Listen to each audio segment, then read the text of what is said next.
If you know about Amber, you might know she's got a friend named Eve Barlow. Some people say Eve's a journalist, some people say Amber's ex-partner. Whatever it is, Eve's defending Amber all the time and has been for a long time, especially on Twitter, now called X.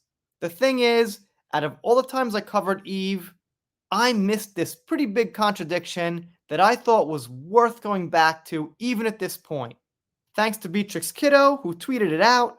And before I start, a big thanks to Jean for this donation. It's appreciated. And thanks to Laura B for this donation. Maybe the first hot dog on the channel, not sure. So here's the first thing that Eve says. I can no longer both sides this. It's time to draw a line. It's time to believe women, all women. It's time to believe Heard. The British courts believe Depp beat his ex-wife. What's stopping the rest of us? Well, maybe a contradiction is. Because here she says, something I'd like to clarify. I don't conform to believe all women. I conform to understanding that we live in a system that doesn't protect women, and while you may think that men are being wrongfully accused, I assure you the burden of proof is still largely upon women. Yeah, well, not really any man or woman, but the person making the claim. It doesn't matter what gender. But I get we were talking about women, so in context, she put women. But as a reminder, it shouldn't matter. It never has to be said. The fact is, we need evidence no matter who's pointing the finger at who. So it seems like a flat out contradiction. Now, the big problem is this: when someone constantly contradicts themselves, they're really hard to take seriously and it's really hard to believe them.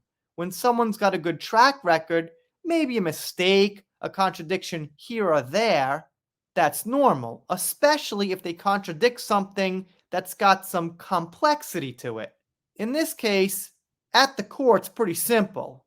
You need evidence to believe things. Even if we're not talking about DV, you still need evidence for whatever you're saying. And of course, some people pitched in here. This is from way back in 2022, but I missed it, never seen it, and it's a good one to have for the records. Backtracking now, interesting, says Joanna. Both sides, fart loud. What is she talking about? She never did both sides. Dangel says, I really don't care what Sushi Woman has to say, and I feel sad when we give her audience. Probably she received a postcard from Spain, thus her motivation has returned. Barlow, never heard, says Miyamara, for whatever that means. That's why these women are demanding, I guess, carte blanche immunity even if they want to lie, no questions asked, nope. Detecting a change of heart or change of tune looks like being dumped still burns like an MFer, because at the time the theory was that Amber dumped Eve, they were partners. It was never 100% confirmed, I don't think, but the hints were there, I guess.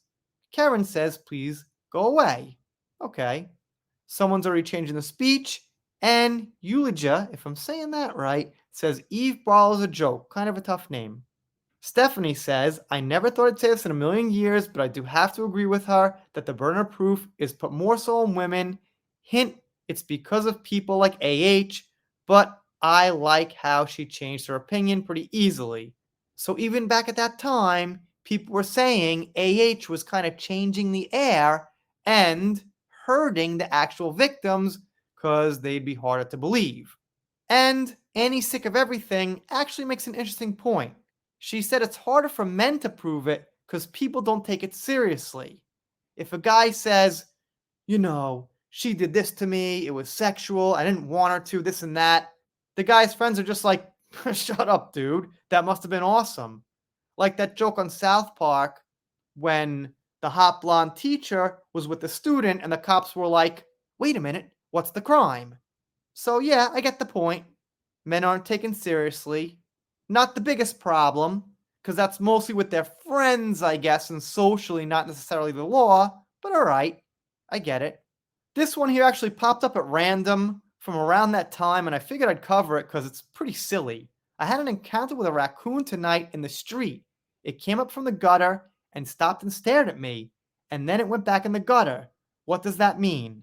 Well, I'll tell you right now, Not to ruin it, but that means you saw a raccoon, and that's it. Anyway, if you're not subscribed here, consider it. If you don't, I'll be sad, but I'll get over it. Done here for now. See you next time.